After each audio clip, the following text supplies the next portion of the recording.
Hi friends, it's Gwen. Welcome back to my channel. Today I'm here to do my December reading wrap-up. I did mention last month that I was no longer going to be doing reading wrap-ups on my YouTube channel in 2022. That is still true. This is the last month of 2021. I want to share my last reading wrap-up with you. Instead of doing monthly wrap-ups, I have three really other things that I have already started working on and that I have brewing for 2022. So there's three different places you can get wrap-ups from me from now on. So the first place you can check out if you want a monthly wrap-up by month, January wrap-up, February wrap-up, March wrap-up, April wrap-up, all of that, you have to join my Patreon. It will be linked in the description box. My Patreon is not for my YouTube channel. It is for my podcast, and I do podcasty things over there.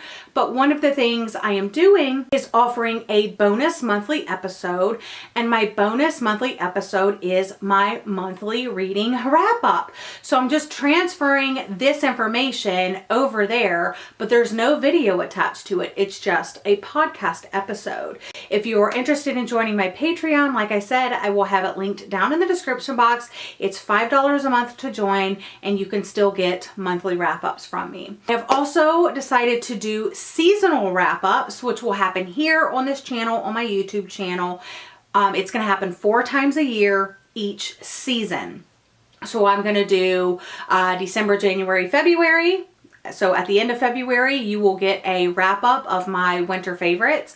Then I'll do March, April, May, and you'll get a wrap-up of my spring favorites, summer favorites, and fall favorites. Not winter again, but so you get it. It's going to be seasonal wrap-ups, and it's going to feature my favorite books that I read in each of the seasons, because the idea of talking about every single book that I read is just kind of monotonous for me as a creator. And so you have to give me a little leeway. This is my channel. I want to do stuff that is fun for me. Talking about every single book every single month is not fun for me anymore. So what is fun, I still want to share my favorites and wrap up my reading and so forth. So definitely consider checking out my Patreon and my seasonal wrap-ups. But I also have some very exciting news that I am going to talk about in my January TBR. It's another wrap-up idea. I finally got all of my ducks in a row for that, so I want to make that happen. So if you're interested in the new wrap-up, another way you can get my wrap-up, definitely tune in to my January TBR. So that's 3 different ways you can get a wrap-up. You're just not going to see this like monthly wrap-up anymore. Trust me, I don't think you're going to miss it with all of the other content that I'm going to be sharing with you guys. All right, I did want to go ahead and expose myself.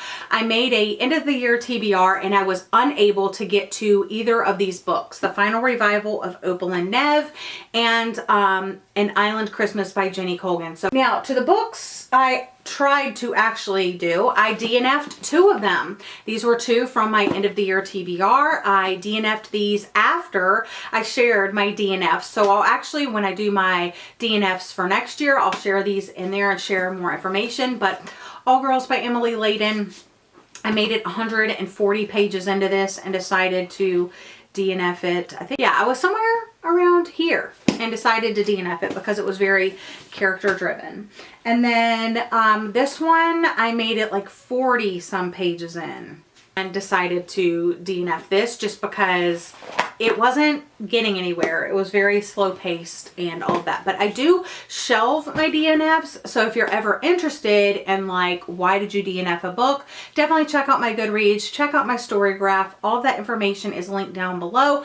Now let's talk about the books that I read in December. There's not a lot. Okay, the first one I read is Dying for Christmas by Tammy Cohen. I read this for the I'll Sleep When I'm Dead book club hosted by Jessie here on YouTube, Reading with Jess. I had a lot of fun on that live show. We go in depth on our thoughts for this book. I ended up rating this a 3-star, but that is generous. I think it's really more like a 2-star just because I really did enjoy the first part of this book.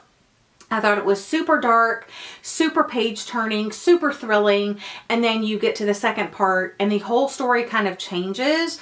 I did talk about that in the live show. I think a lot of us that at least showed up to the live show had the same thoughts and feelings about the shift in, I don't know, where the story was heading and stuff, but I know a lot of people still like this. So I'm not opposed to looking up other Tammy Cohen books. Like I said, she has other pseudonyms that she writes under and stuff.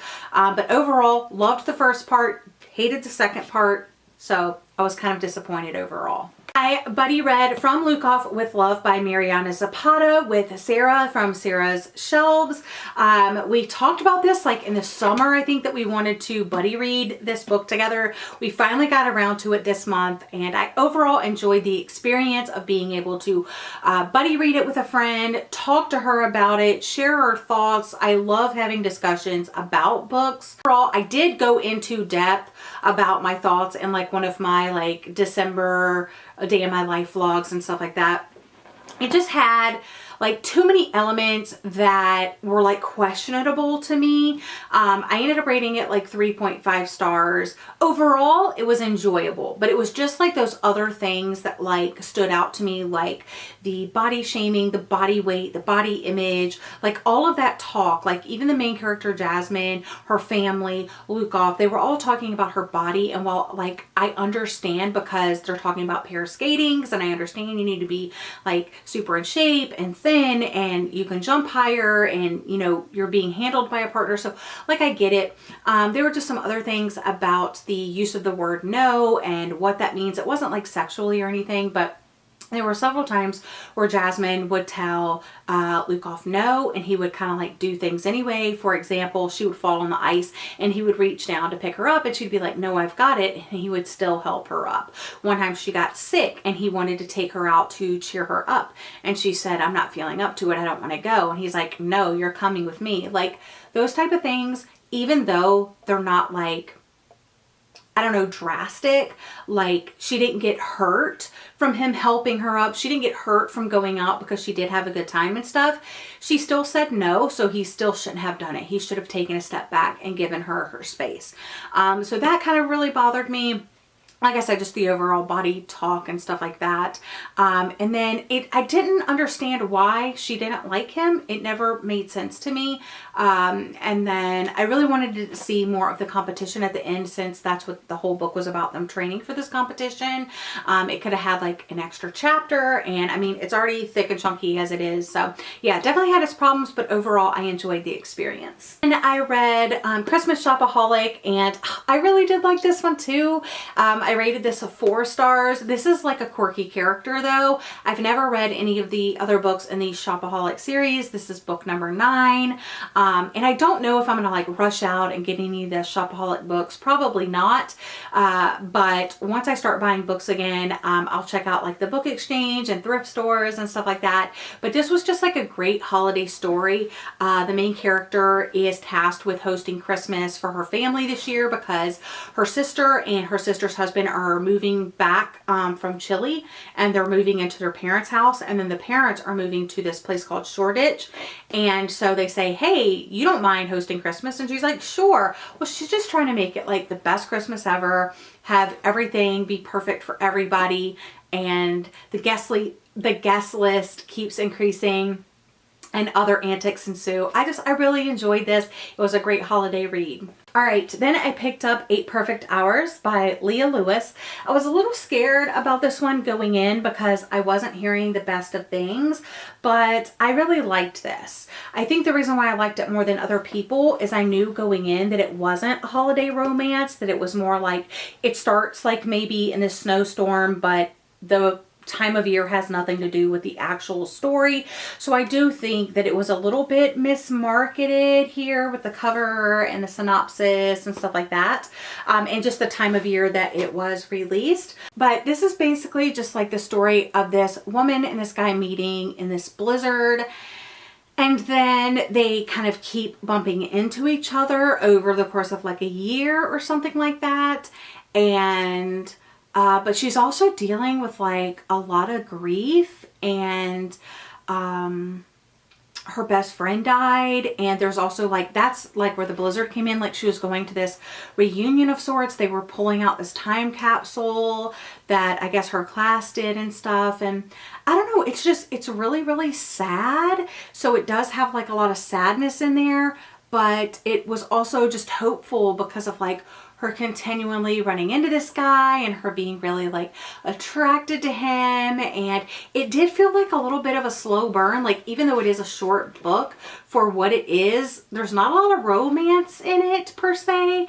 It's not until like the very end that, you know, it all comes together. So I overall enjoyed this. I rated it 4 out of 5 stars. Like I said, I think it is mismarketed from when it was released and the cover and the synopsis. But if you go into it not really expecting it to be like heavily focused on the romance, and it's more of just like kind of like this grief mixed with romance, and I don't know, it's hard. I guess it's just like a contemporary story is what I would classify it as. I also decided to participate in Thrill to the Weekend, hosted by my friend Jacqueline, and also she had Beth and Elizabeth do it this round, which I thought was really cool. I decided to go ahead and pick up the buddy read in the Dream House by Carmen Maria Machado because I've had this on my TBR for a while. I'm actually the person that recommended this book to Jacqueline, so I'm so happy that she like pushed us both to read it since we both had it on our TBR. I really liked this. I think that it's going to be a love or hate. I think that if you like the writing, then you're going to enjoy the story, even though it is like a tragic story about psychological abuse in a same-sex like partnership. So it is a very sad story. It's a very heavy story, but the way it is written is so unique for any memoir that I've ever read.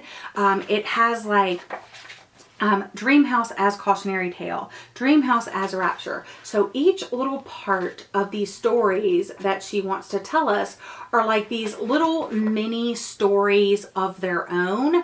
And I loved that. I don't know if it was like, because I do read poetry, like it wasn't poetry, but her writing was really beautiful for the topic. And also I listened to this on audiobook, and the author narrates this.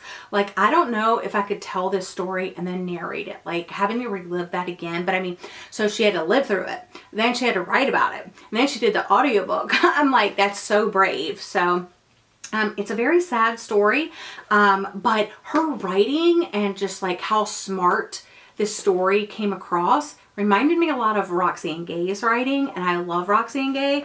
There's also like footnotes and stuff in here like this at the bottom, and I'm gonna be completely honest, I usually skip footnotes. I hate footnotes in books, but like these you're gonna want to read, and it reads very quickly. So highly recommend this if you can kind of get through those content warnings that I mentioned. Kind of continue on the nonfiction train that I was on. It was still Thrill to the Weekend.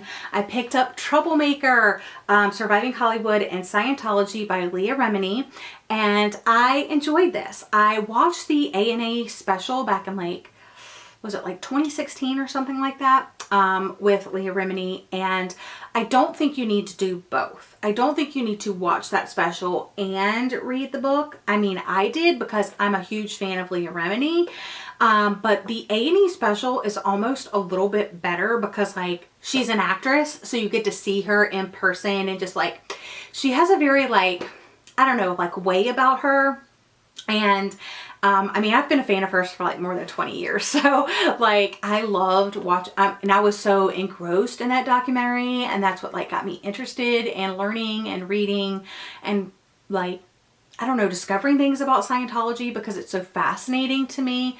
Yeah, so I rated this 3 stars just because I didn't learn anything new, because I basically knew everything from this from that A&E special. But if you're really interested, I mean, it's another short one, and Leah Remini does narrate the audiobook. So I definitely think you should like maybe have the physical copy and read along, because this one does have pictures in it of like her as a child and stuff like that. And then it also has a second It has like some of the people that she knows and stuff like that. So really, really interesting. If you want like a little bit of like Hollywood behind the scenes, that's some interesting stuff thrown in there as well.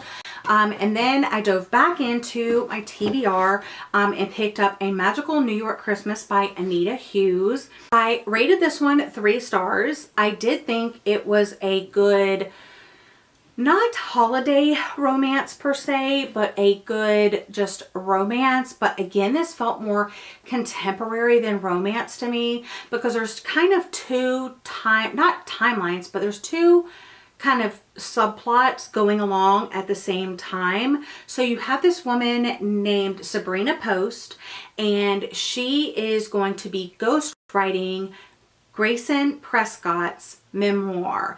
He is a famous art dealer, and she is a struggling journalist, and he hires her to ghostwrite his memoir. So during the time that she's like, they're doing the interview portion and she's taking notes and all of that, she's staying at the Vanderbilt suite at the Plaza Hotel in New York City. I have never been to the Plaza Hotel in New York City. I've never been to the city, but I heard it's like very extravagant. And so she's struggling. She lives in like this apartment, this small tiny apartment, and now she has this like extravagant place to stay over the holidays.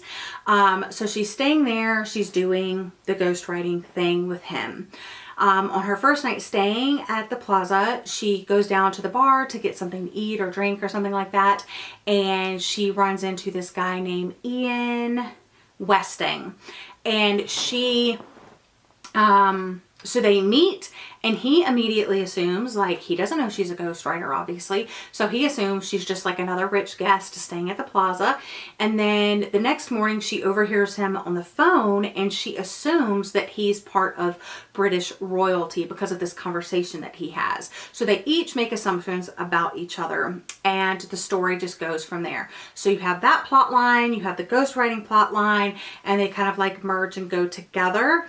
What I will say is that I loved the ghostwriting plotline. I thought that was so cute and so great. The reason why I really liked it is he's like 60 years ago, he was a butler at the Plaza, and he's telling about his time where he was the butler to Kay Thompson, the author of the Eloise books, which Eloise takes place at the Plaza. So that was just really, really interesting. As far as like the Ian timeline goes, I wish that they would have just been honest with each other, because initially when they make their assumptions, they don't, obviously it's an assumption. But then once they kind of find out that the person is not, or they say, oh, they think I'm British royalty, he had a chance to tell her that he wasn't, and he never did. So it was kind of like, they just made the reader feel like, oh, there just wasn't enough time. I was always trying to tell her, but something like always came up. Like, no, you knock on the door and be like, hey, before we head out, I'm not British royalty. Like, how easy is that? But anyway, other than that, I really did enjoy it. I liked how the two timelines mixed together and all of that. But I do have reviews. I do have reviews of all of the books that I read on Goodreads and Storygraph, so that's another way you can check in and see what I have read and what I thought about it, see all of my star ratings and all of that. One more book. I picked up Beyond Belief, My Secret Life Inside Scientology and My Harrowing Escape by Jenna Miscavige Hill. This is another nonfiction book, memoir about Scientology. If you don't recognize the name at all, and if you don't know that much about Scientology, the leader of the Church of Scientology's name is David Miscavige. Jenna is his niece, and this tells the story of Jenna's life from when she is a young child up until she pretty much escapes Scientology. And it is fascinating. While I heard Leah Remini's time in Scientology, both with the A&E special and with the book, Leah didn't join until like much later, and the time that she talks about it is when she's kind of like an adult. This is from the time she is a young child, And just the stories that she told in here, it was like so eye-opening. Like, this is the information that I was looking for. The newly implemented regimentation on the ranch, the cadet org became a lot like military boot camp. With grueling drills, endless musters, exhaustive inspections, and arduous physical labor that no child should have to do. From the moment we woke up to the time we went to bed, there was little downtime. The only real break we'd get was seeing our parents Saturday nights and Sunday mornings. Between drills, chores, duties, posts, and studies, we were scheduled to the minute. And she says that even though that her uncle was the head of Scientology, it didn't protect her or give her any special treatment. So she runs through her time there. Each morning, we woke up at 6:30 to the sound of an alarm clock. As soon as one of us was up, we would go to the courtyard and yell, "Wake up time." We had until 7 to get ready and complete our various cleaning stations in our dorms, such as laundry, sweeping, and trash collection. So you have 30 minutes to do that. My assignment was cleaning the bathroom. We also had to prepare our uniforms for daily inspection, which meant shining our shoes, tucking in our shirts, and trying to hide holes in them by wearing a sweater. 7 o'clock was muster time, when all of our various units would line up. The cadet group had a structure slightly different from the children and the pre-cadets. So they basically like sounded off and checked in like who was there and all of that. Each division head had to call out his group's accountability with a salute. Division 1, all present for and accounted for. They would do left face, and then their hygiene was checked. It says our breath and armpits were smell tested and our hair routinely checked for lice. Then they were given right face, so they would face back to the front, and they would raise their hand if for some reason they had flunked the inspection. When all inspections were finished, we went to Chinese school. Chinese school was parroting. We had to repeat everything we heard exactly as we heard it. L. Ron Hubbard had originally called it Chinese school because he had observed a Chinese classroom and was very impressed with how the students engaged with the instructor. So basically they would say something and they literally had to just like repeat it back. And then that went on, let's see. The completion of Chinese school, the morning muster was over, and the next part of the morning fulfilling our post began, lasting until breakfast. When I first became a cadet as a 6-year-old, I was given the post of groundsman, responsible for the upkeep and maintenance of an assigned area on the grounds. Then at 7, she got promoted to MLO, which is Medical Liaison Officer. This meant I had to walk up to everyone and ask him or her, "Do you have any sickness?" Sickness could mean anything from a common cold to poison oak, from dry skin to athlete's foot. I would write down all of the information, then I would try to treat them. An adult at the ranch had given me basic information such as athlete's foot cream was for athlete's foot and lanolin was for dry skin. In addition to daily care, doling out vitamins was a large part of my responsibility.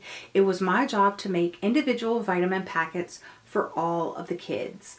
And it just keeps going into more detail like that, and it is just fascinating stuff. So if you're interested in the cult that is Scientology, definitely check out this book. It's wild. It goes into a lot of detail, and I feel like I definitely know more about it now.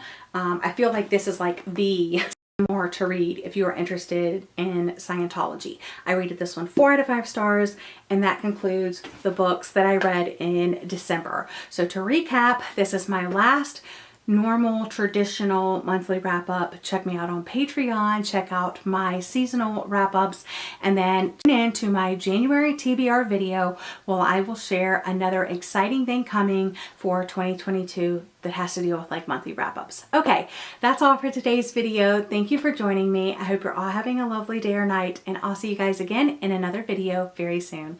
Bye guys. Hello. We're back. I have caramel macchiato, and I'm gonna do my December reading wrap up. Is that distracting? Okay, let me adjust you. There we go. All right, let me pull the books over here. Okay,